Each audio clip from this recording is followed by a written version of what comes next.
I'd like to welcome everybody to the Fireside Adoptees Constellation Group event. So we have a special guest here tonight, Monica Hall, who will be speaking to us. And let me tell you a little bit about Monica. Monica is an adoptee and a birth mother. There's also many other things, an author, an entrepreneur, a speaker, a coach. She was born in Canada and adopted to the US. And she spent most of her early formative years in Alaska during the lawless oil boom of the 1970s. And Monica's rape and pregnancy as a young teen resulted in the tragic relinquishment of her daughter under religious coercion from her parents. Her new memoir is out called Practically Still a Virgin. It traces both trauma and dysfunction as well as hope and healing throughout the course of Monica's life. And it's a really powerful book. I was honored to be able to read that right before the release. And she recounts in vivid details all the complexities of reunion with her own biological family, and also the joy of connecting with the daughter she relinquished. So welcome to Fireside, Monica. Glad to have you. Hey, thanks for having me. Appreciate it. Thank I'm you. glad to be here. And again, congratulations on the launch of your book. We wish you all the success and feel like it's such an important contribution, I believe, for people hearing from multiple perspectives of a person who's wearing different hats and in different roles within the adoption constellation. So wanted to talk to you about the circumstances around your own adoption, but also some of the content of the book without wanting to give away too much of it, because of course we're encouraging everybody to go out and support Monica and buy the book. It's a really great read. It's really wonderfully written. I'd like to know if you could share a little bit about your own story, first of all, around your own relinquishment. And we know already from the bio a little bit that you were actually born in Canada. Would you like to talk a little bit about that and your adoption? Absolutely. So I was born in Canada, and when I was in a foster home for 3.5, 4 months, something like that. And my parents, they were Californians, but they had gone to Alaska in the 40s, like 47, back when it wasn't even a state yet. And they adopted me from Canada and took me home to Anchorage, Alaska, which is where I grew up. And I didn't know anything different than being adopted. I think as early as 3 years old, they were telling me like bedtime stories. That's how I remember it. That my other mother loved me so much, she wanted me to have a mommy and a daddy. And that she was selfless. She was selfless and she was good, and that God, they had prayed for a little girl, and God had brought me to them. So that's how I grew up. And I didn't, as a kid, I was never an introspective kid.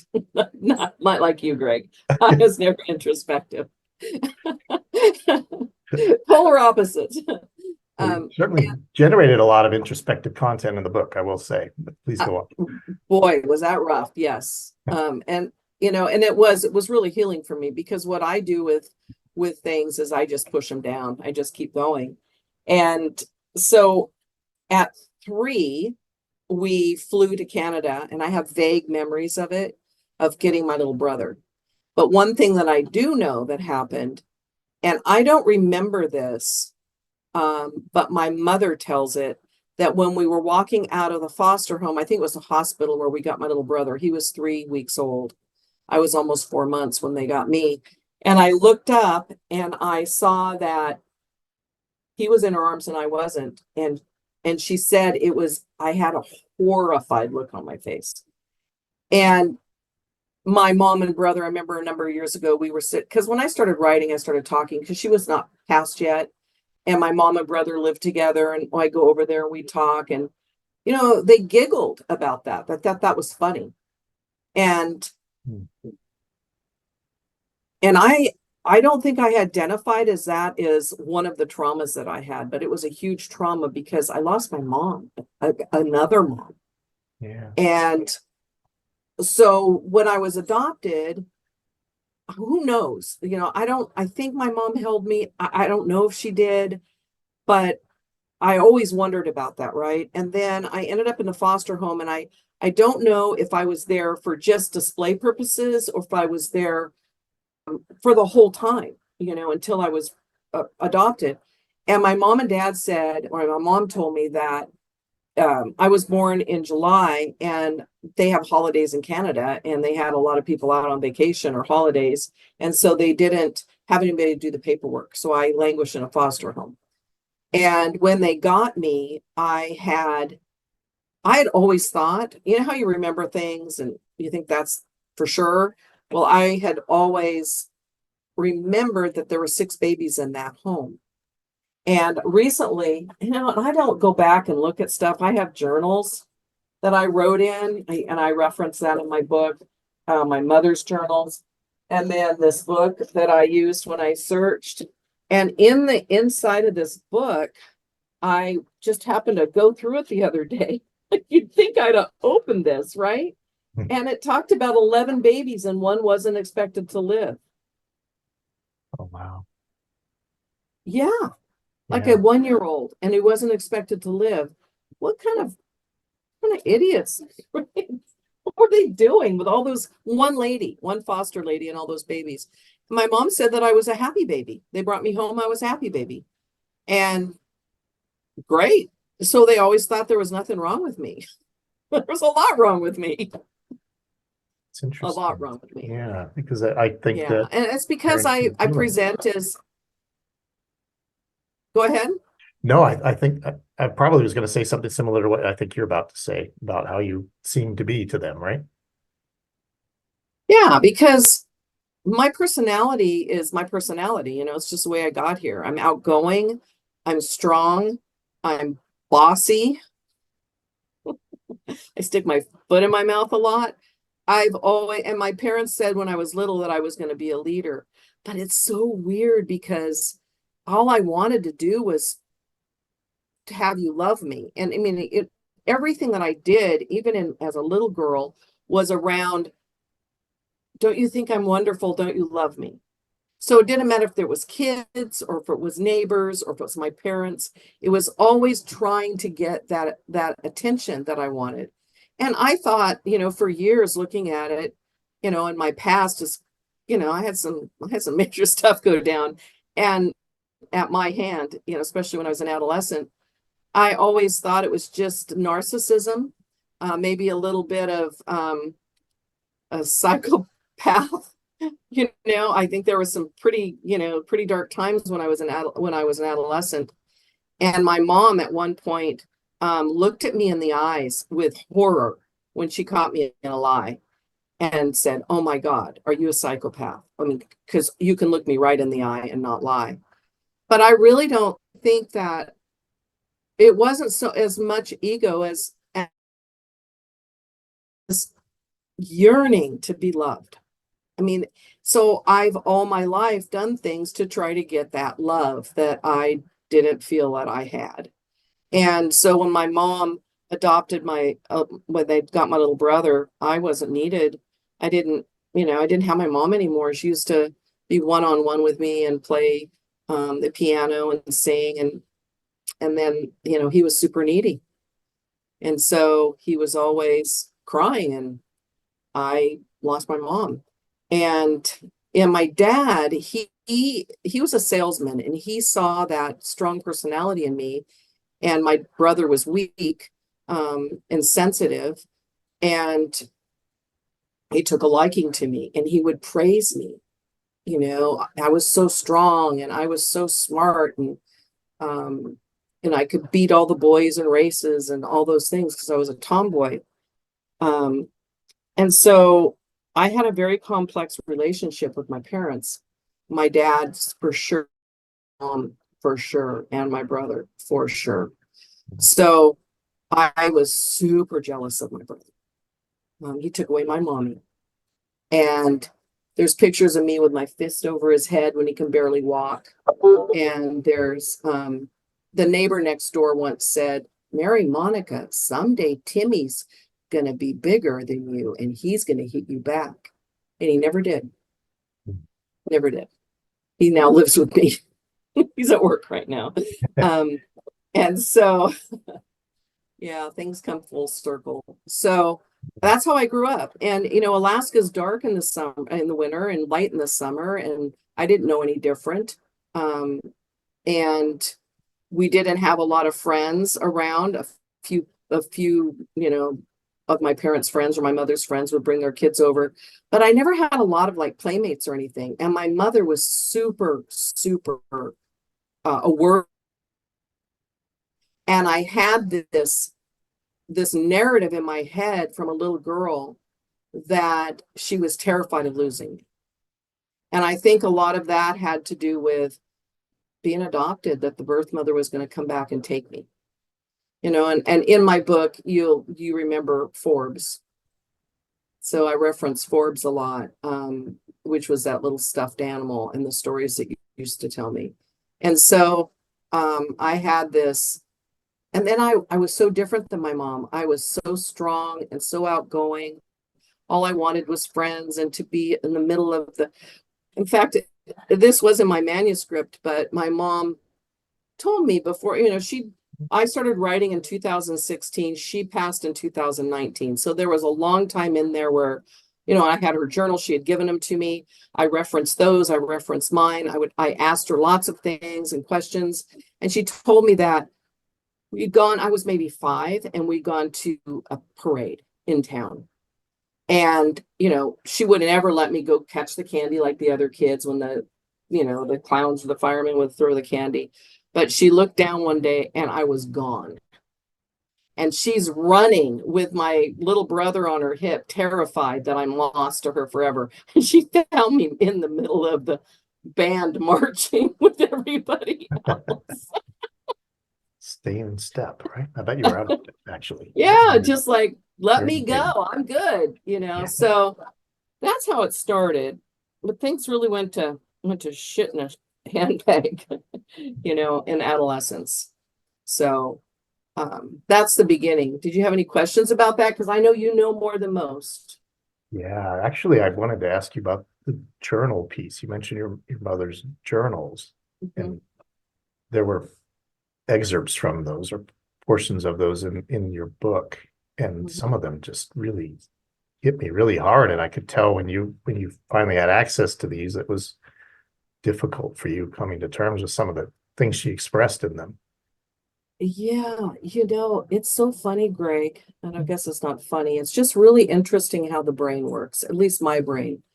I was floored and flabbergasted to know that I repressed things. I thought I was super strong. I could handle anything. And my brain protected me from so much. I have a lot of repressed memories, some of which I'm glad will stay repressed. Please don't come up to the surface. They're repressed for a reason. But in 2000, so I've had my mom's journals. She gave them to me probably in 2017 or 16 or something. And I didn't really look at them much, except during the pregnancy time, right? So when I was in our stuff, we wrote every day. But then in 2022, she passed in 2019, things started changing for me in that I could see her clearer when she was passed. It was like I always made excuses for her because I loved her so much. And I couldn't see her culpability in things. And so it's interesting, the thing that you're referring to. So she had when I reunited with or I had found my birth father, I was in the honeymoon phase. I was stoked. I was super excited. I could hardly wait. I talked about it nonstop. I hadn't yet met him. And she always encouraged me to search.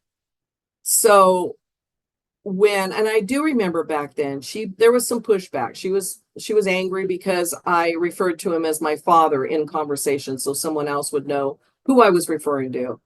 And my dad had been deceased since 2019. So I found my father had been deceased since 1977, and I found my family in 1980. So he'd been gone a while.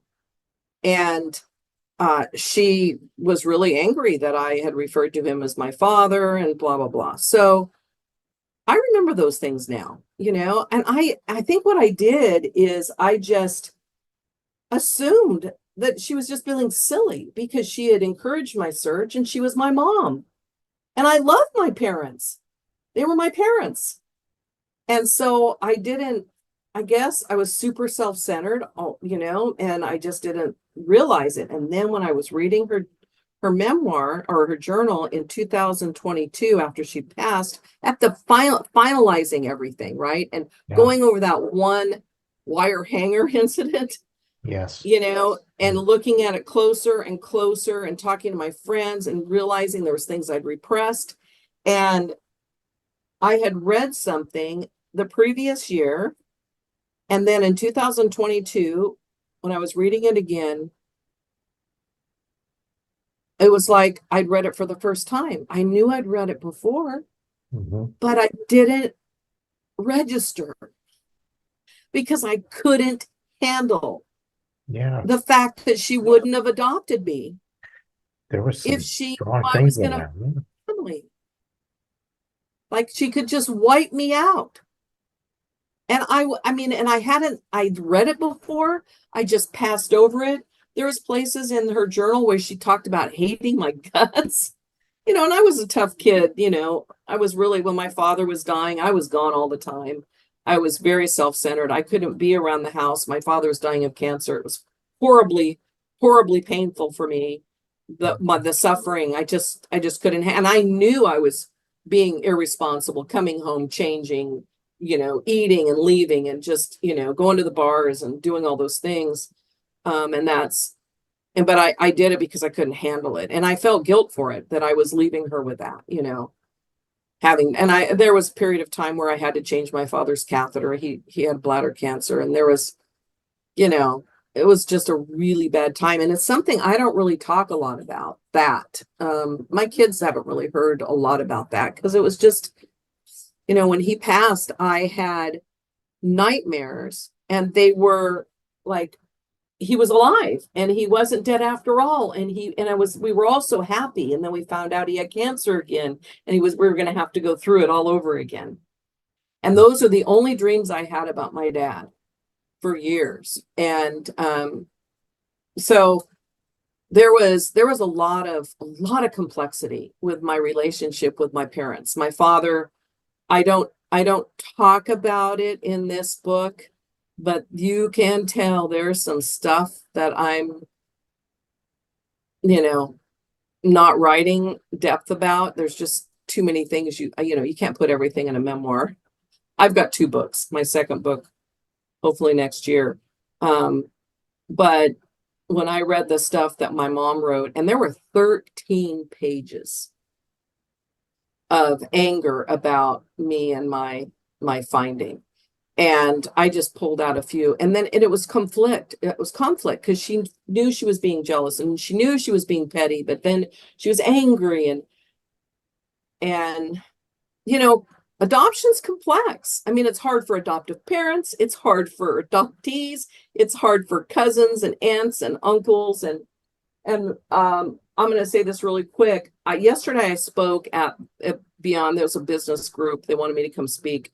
The woman that asked me had read my memoir, and so there were all these business people. There was like 25 of them, mostly old men. I'm like, oh shoot, okay, this is gonna be interesting. It was a luncheon, right? So, and there's some heavy stuff in my book, although it's light and funny in parts and stuff. It's not all blah, but so I tell my story, and I started out with my business background, which I think, when you hear my story, you think, oh my God, what happened to her? But I survived, I've been successful. And so, my gosh, out of 25 people, I had people raising their hands, and one man was in tears. And he was probably in his 60s or early 70s, and he said he has an adoptive son who really wanted to find his birth mother and had contacted her, and she didn't want anything to do with him. And he knows that his birth parents stayed married or ended up getting married and having more children. And he just really, really wanted to meet his birth mother. And then he asked his dad, should I try again? He says, yeah, try again, son. And he tried again, and she shut him down again. And I had really touched lightly on secondary rejection, before my talk. And then he said, mean, and then he reached out again the third time and she passed. And he goes, he was crying. So as a grown man crying in a business lunch. And, you know, it was really touching because I encouraged him. I said, my mom died. I never got to meet her either. But how I got to know her was through people. Like I'd ask them questions and I got to know her through people. And he's got a birth father that can tell him things. He's got siblings, and encouraged him. And then there was another woman in the audience out of 25 who was an adoptee who would start tearing up. And she loves her adoptive parents and they're wonderful and her mom's wonderful and everybody knows her there. But she has that identity of not ever seeing another human that's part of her. Know that that, and most people I try to talk about, it's like, how do you tell somebody that's not adopted how it feels to be adopted and to be your only relative on the planet? Yeah. They don't get it. They can't understand it. And so, I mean, and she said, and she started tearing up, I never had anybody that looked like me. So it was heavy. It was yesterday. Wow. And when the man was leaving, I was still sitting at the table. And he kissed the top of my head and he said, "Bless you," on his way out. Mhm. So yeah, it's a lot, this whole adoption thing. So anyway, you have questions because I kind of jumped ahead a little bit. Oh, it's good. Good, Monica. The way you're unfolding it is really in line with a lot of the things that I experienced reading the book. And it was very hard hitting just to see the words that your adoptive mother had for you, towards you. And I saw the conflict within a few sentences. She was trying to bring herself back to, oh, but obviously she loved you a lot, and went back and forth in this dynamic that was very painful for her. And it's really revealing, I think, for probably people who, I think, adoptees suspect there might be things like that happen, but to actually see it out there that an adoptive parent was really expressing it, is really, really pretty powerful. But as you mentioned, it affects you deeply, even to the point where I couldn't even process it maybe way back when I first read it. And now it's really can hit me differently. When it hit me is last June. So this is the month of April 2024. Last June, not quite a year ago, I went back to Michigan to be with my granddaughter for her graduation party and my daughter's 50th birthday, the daughter I relinquished. And I took a book with me. It was written by another adoptee. It's called She Turned Her Head Away. And Patricia Moffat, she's up in Canada, and she wrote this book, and it was, it wasn't as quick a read as mine. Mine's a super page turner. It's a quick read, and it reads more like a novel, kind of thriller, kind of, I don't know really what you call it. But hers was very well written. I mean, I think she went to Stanford, and she's a journalist, and very well written, but different than mine. It wasn't as easy a light read. And I get to the end and I'm at my daughter's house and I'm upstairs in bed and I'm reading the same words that my mother said, that her mother said. Wow. And that's when it hit me. It wasn't till I saw it in somebody else's book that I remembered my mom and said the same thing, because I pushed it down, because it was something, it's like, how could you say that you wouldn't have adopted me? Like you could just wipe me out like that because you're jealous? I'm your mom. I mean, you're my mom, I mean, and I don't think people understand. I mean, sometimes we have trouble bonding. I have difficulty with relationships. I have abandonment issues. If I'm in a relationship with somebody that ghosts me, slap me, beat me, hit me, but don't ghost me, because it feels like abandonment again, you know? So, I mean, I haven't been hit or slapped or beaten since my 20s, but when I was fighting and drinking and doing all those awful things that I was doing, which were fun for a while. But yes. So you mentioned just a minute ago, and also in the bio, about your daughter. So you're a birth mother, Monica. Right. And You know, it that is was a powerful to read weird, too. Yeah, please continue. was it? I don't know how, I haven't really talked to anybody. I mean, I've got 65 5-star reviews already, and it's already only been out 2 weeks. So people that are reading it are touched, and they're thought out reviews. And I just didn't know what it would be perceived as when I wrote it. I didn't write it with any particular, oh, I'll write it, it'll be a thriller, or I'll do this or any of that. It was not like that. It's just the way I wrote it.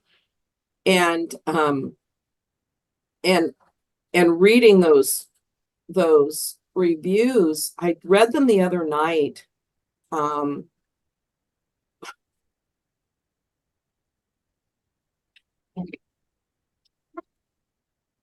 I just sat here at my computer and just hugged myself. And it was the weirdest phenomenon. I'd never hugged myself. But I involuntarily just hugged myself, and I kept writing. So, there's times I almost quit, right? Because I couldn't take it. It was so painful because I was dredging up things that were really awful. And I had a developmental editor that helped me do that. My mom and I wondered if she was a therapist, and she said, no, this is just the way we're taught. She was a college professor, a former college professor. And so I'd send her something and she'd send it back, and she'd say, so what do you mean by this? Show me, don't tell me. What did you mean you felt shame? Why did you feel shame? I'm like, shit, I don't know. I always felt shame for that. I had to go think about why. And got it. I mean, I almost quit many times writing. And but I kept writing because I started posting essays on my blog, and since 2016, and then there was a few years where I didn't because I just couldn't. It was really dark, I've been sober now 40 years, clean and sober, and I started having drinking dreams, which I hadn't had in decades. It was really dark. But I kept writing because I would post these essays, and many of them are pieces that certainly aren't in here, in my book, and people would comment on them or send me personal emails and give me all this really personal detail about their own loss, not necessarily adoption. Many of those people weren't adopted. And that's why I kept going, so that I really want this book to get in the hands of as many people as it can, and because I didn't do a traditional publish, you don't get the traditional publishers behind you and the New York Times reviews and all those things that really help a book really go. But this is an important book because it shows in a story narrative of a real lived experience of being both an adoptee and having that horrible conflict. So I wondered, as I started doing podcast interviews, I'm an adoptee first, but I'm a birth mom. And what's more painful, the cart before the horse? Who knows? But I think the relinquishment, for sure. And maybe it was more painful because I was an adoptee too. I don't know. But I lost a child. For 18 years, I lost a child. And I used to wonder if something happened to her. What if she got leukemia, or she got sick, or was hit by a car on her bike or something? no one would call me to her. I would never get to be there for her, you know? Yeah. So I was 15, and I was sneaking out my bedroom window on the regular. I was, taking acid and vandalizing and breaking into houses because it was super fun, and being a bully and all those things that made me feel alive and free. And I think now I realize that I was certainly acting out, but I was taking my power where I could. I had no power in my home. My mother was a rager, and I was raised in the 60s and 70s, and the 60s mostly. And back then, if you looked at your parent, like if you didn't look them in the eye and acted like you were really intent listening to them, you were slapped. And I remember one time my mom would scream at me, um, wipe that look off your face, wipe that look off, just rage at me. And she'd be angry with me, and then she'd see this look, and I didn't know what the look was. I couldn't. I mean, I remember at one point I started making faces because it was so terrifying. And I asked her years later, and she said it looked like a look of defiance. And what it was a look of terror. I was terrified most of my childhood for my parents. And so my mother never really beat me. I mean, she'd throw things around and throw her toys around and, rage. And I guess she was taking sleep. I think I took that out of my book, but she was taking diet pills, speed, and, that'll make you crazy. And so when she was upping her dose and not sleeping, she'd get crazy angry, and my father was a businessman, and he was selling real estate, and he was a sensitive narcissist, and wasn't much home. When he was, it was miserable because he picked on my brother nonstop. He was so jealous of my little brother, so jealous. So my mother babied him more, and he picked on me too, but nothing like my brother. And so it was a house of jealousy. I was jealous of my brother. My mother was jealous of me. My father was jealous of my brother. It was just, you want to put dysfunction. I could have put that on the cover of the book. Wow. So I escaped out my window, and I got raped by a heroin addict who was 19 years old when I was a 15-year-old virgin. And you mentioned in the beginning about the religious stuff, and we were a very Catholic religious family, and that's part of the title. I mean, when you read the book, you'll understand. People say, "Why did you name it Practically Still a Virgin?" And you know now, right? I mean, all the threads are connected there. It is absolutely clear when you read it, without giving anything away. And it's actually something I said to myself when I was walking to the nurse's office, because I didn't tell anybody I was raped. I couldn't tell anybody. I was humiliated. I thought it was my fault. And I was walking to the nurse's office after I'd missed 2 periods. And I said to myself, I can't be pregnant. I'm practically still a virgin. Like, I was so naive. So naive. And this picture, this is when I'm 17. When I'm 15, I look like I look young for my age anyway. I'm 66, right? I don't look my age, and I never did, because of my indigenous, which I didn't know until I found my family, Yeah. And so the Catholics lock you up and they make you give your baby away. And there's a lot more to that story, as you know, because you read it.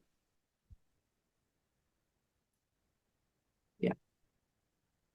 I did want to mention one particular quote, and I had the distinct advantage of being able to dialogue with you while I read the book. Yeah, texting. And yeah, and it kept hitting me, and I would say like this, and this one line you said was, By doing, quote, the right thing and relinquishing my child, I would be salvaging the worthiness that had been taken from me through my own adoption. And I wrote that at the very end Mm. because I couldn't unwind it myself. I had a girlfriend come over and I said, I'm having a really hard time with this signing part. This is what I'm feeling. So I'm an extrovert and I get to things by talking.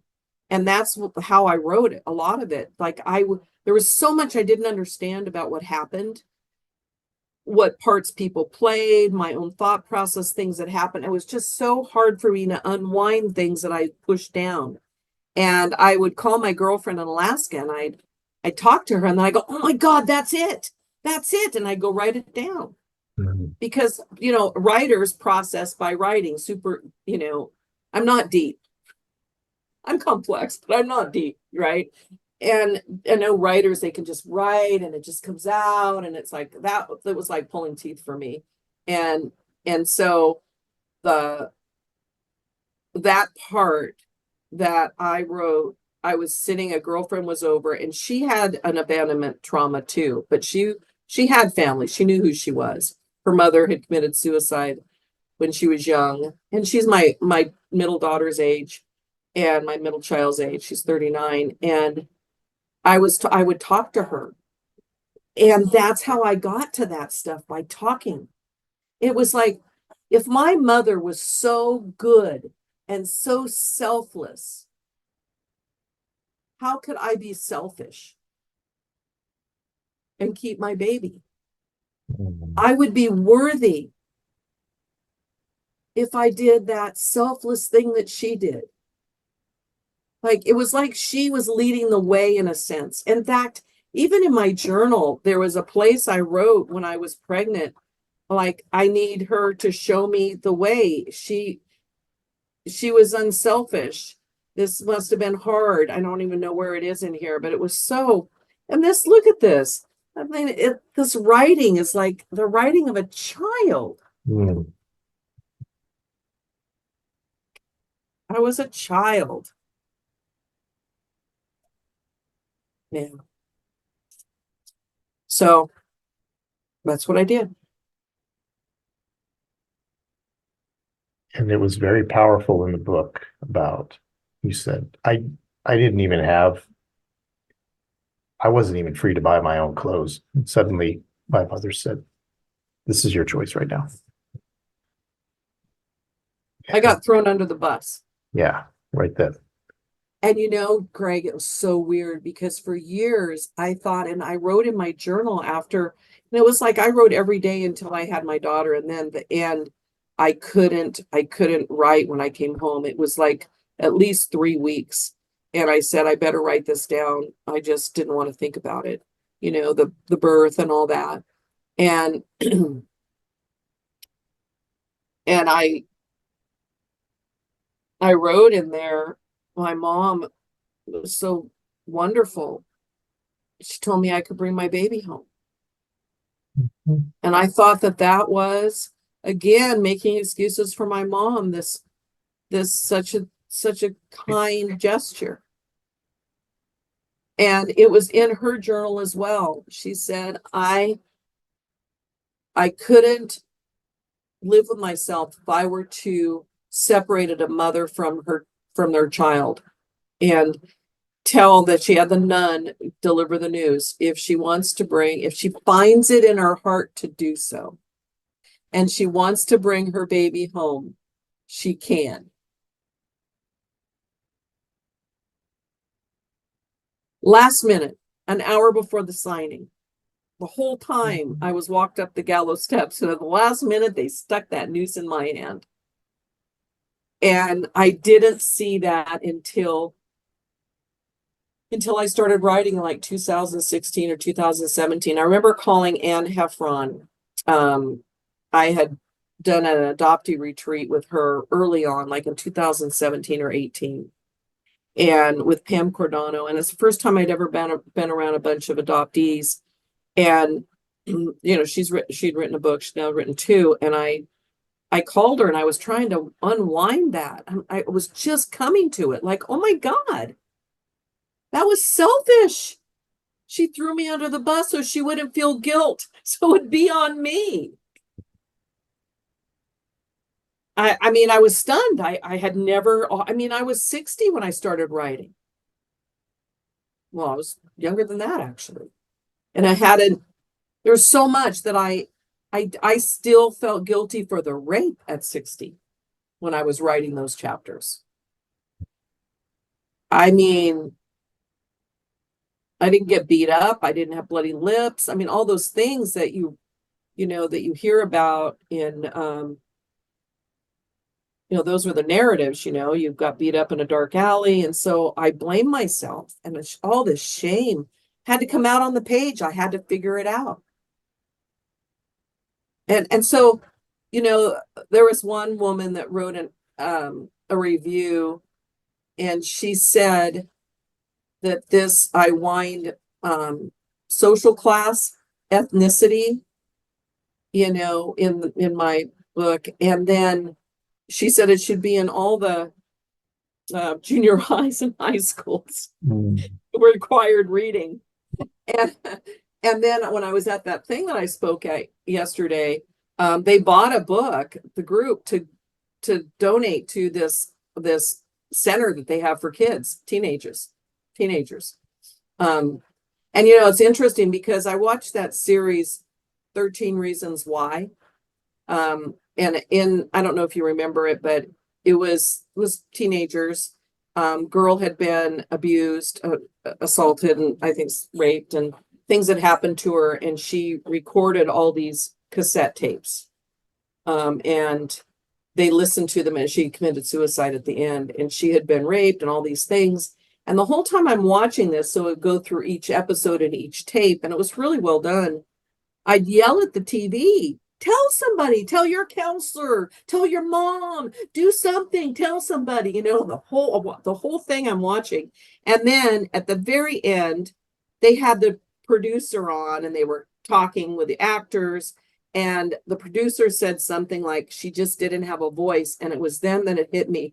I'd been watching 13 episodes and not realizing that girl was mean. That girl had been mean. I never told anybody any of the stuff that was happening to me in my home or the assault.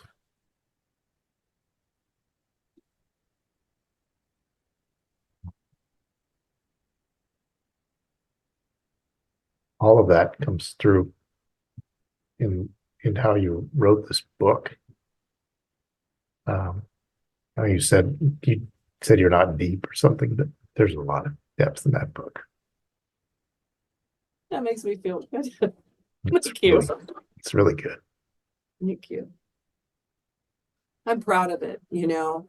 I wrote a lot about the insecurity I had with my lack of education and my problems in school, not being able to pay attention, feeling stupid, having trouble in math, not being good in school, cheating all through school.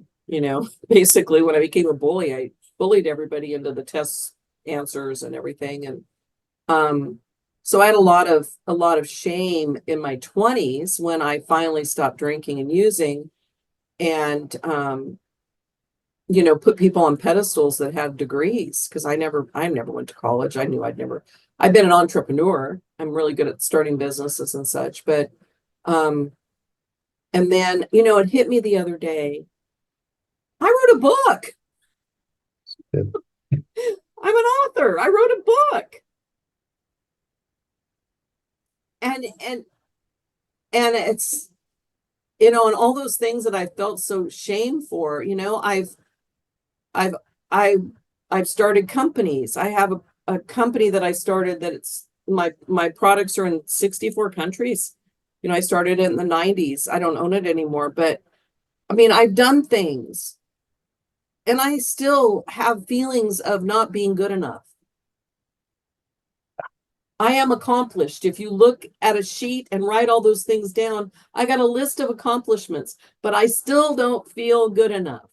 There's a part of me that's still not worthy enough. Yeah. What the hell do I have to do to feel worthy?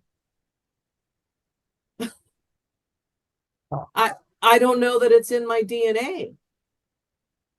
And there's a thing called generational trauma too. I didn't get to meet my mom, but I do know what her she had those insecurities and the unworthiness, and her story is very sad, and um we carry that with us. And my daughter, the one I relinquished, she's 50 now, and she calls me on and off with this unidentified sadness. And one of them I wrote about in an essay on my website. And she called me and she's FaceTiming me, and she wants me to pull her up from a hole, and I know that it's the hole I put her in, mhm. but she's not identified it. And I don't feel it's my job to identify it for her. Somebody said, why not? And I said, because it's none of my business. She's got her own journey. You can't tell somebody they're an alcoholic. You can't tell somebody they need to do this. They just need to get there on their own. Everybody's got their own journey, their own destiny. And she's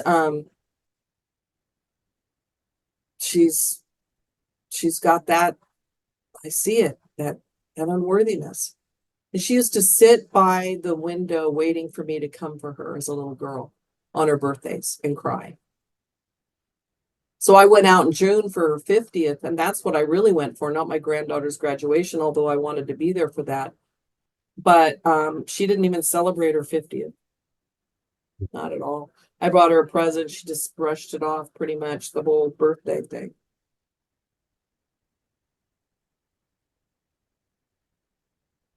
Heavy.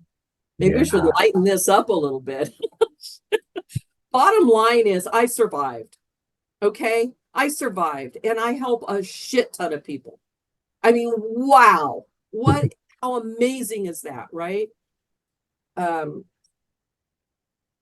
been working with people and mentoring people for 40 years, and I have a huge open heart. I care.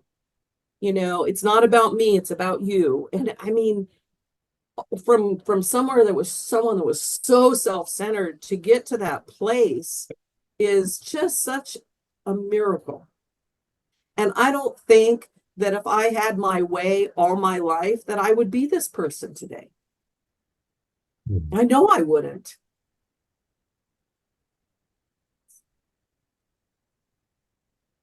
I could talk to you forever because I feel like it just went boom, and I can tell looking at people in the call here that people are engrossed in this. This is powerful, but it's also one of the easiest interviews I've ever done. It's so smooth because almost Because I'm an extrovert. yeah, that's it.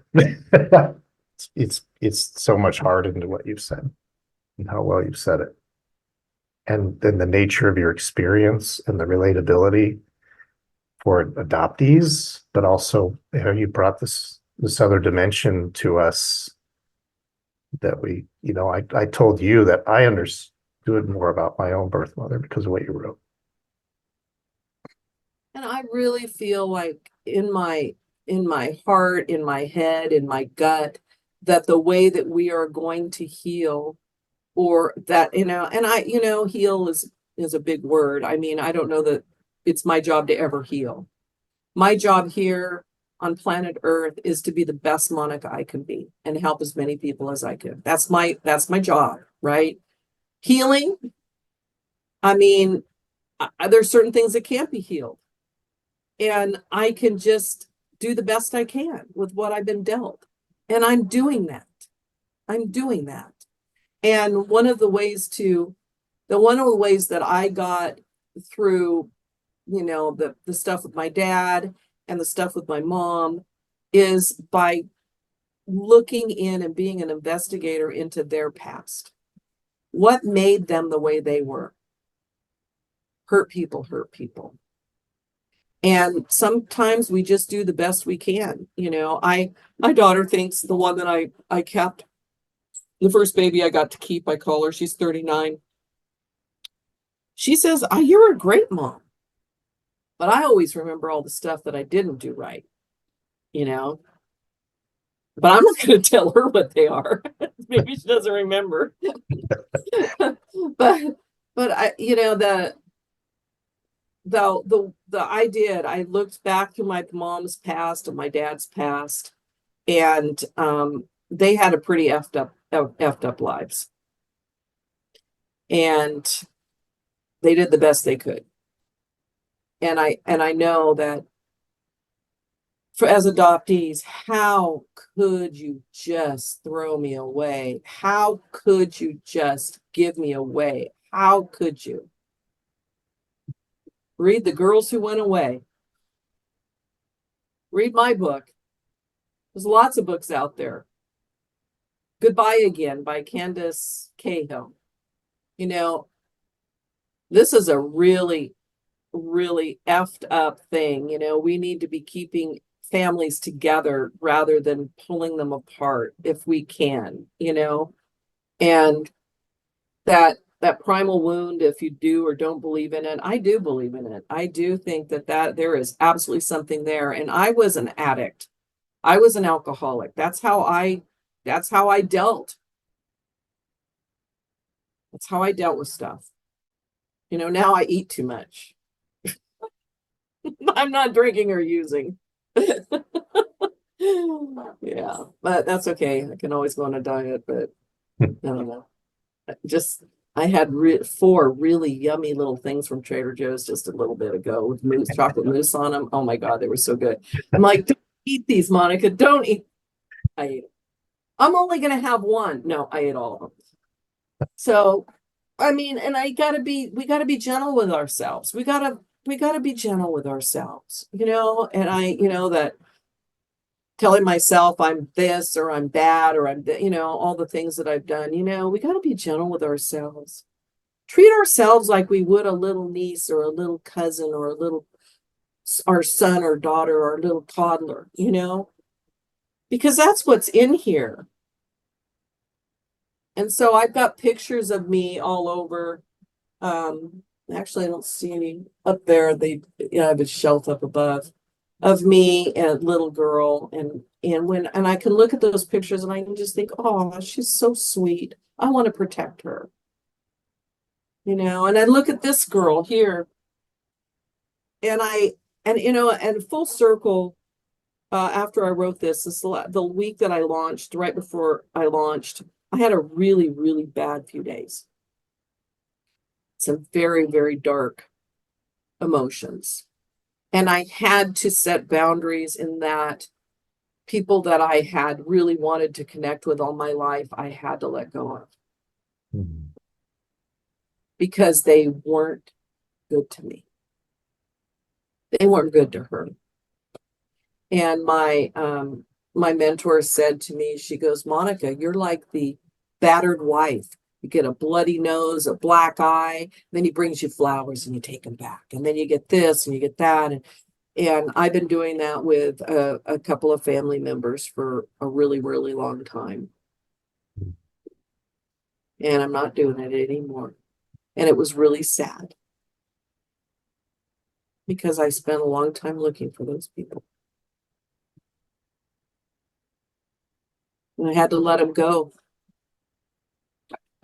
because I love her more. So journey, man. I've been in reunion for 44 years, 43 years. And I've been in reunion with my daughter 30 something years, since 91, whatever that was. So it's been a really long journey. And I've been working on myself for 40 years. I've been sober for 40 years. I've been, doing therapy and meditating and doing all the things, and working with others and writing a freaking memoir. I mean, I've written this is the size of a novel, about 80,000 words. I've probably written 500,000 words, but I had to just write it all.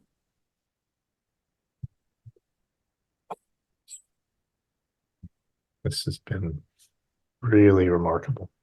Thank you. There's 10,000 things on here that I wanted to ask you. I'm sorry. I'm What? not looking at time. No, there's nothing to be sorry for. In fact, when you and I first started talking, you said, I can do more interviews if you want. And I think, yeah, Oh yeah. I think we can talk Easy. about a lot of things still. Yeah. Yeah, very easy. I I don't know how to thank you enough and tell you just even with as much as I felt the weight of the book and the goodness of the book, I feel everything renewed in more depth after speaking with you about it and seeing the way that you interact with me about it and seeing the faces of people who are on the call. And I just want to thank you very humbly for an experience like this. It's my pleasure. I want to do it as much as I can and pay and cry every time. It's hard not to. I can't not. I have this obligation to try not to cry, but I don't do that well with it sometimes. Me either. I mean, whatever. Call me pussy. I don't care. So let's do this. Maybe we'll set another time. And Okay. just a wonderful experience, Monica. Thank you on behalf of everyone in Fireside Constellation. So what I will do is you'll hear the announcement of the end of the Zoom recording. So this goes up on our Fireside Adoptees YouTube channel. Thanks to everybody who's been here. And please check out our other videos there as well. And we'll hope to bring you more events from the Constellation group as well. And then we'll go into our Q&A session in a minute here. Thanks a lot, everyone. And thank you so much, Monica.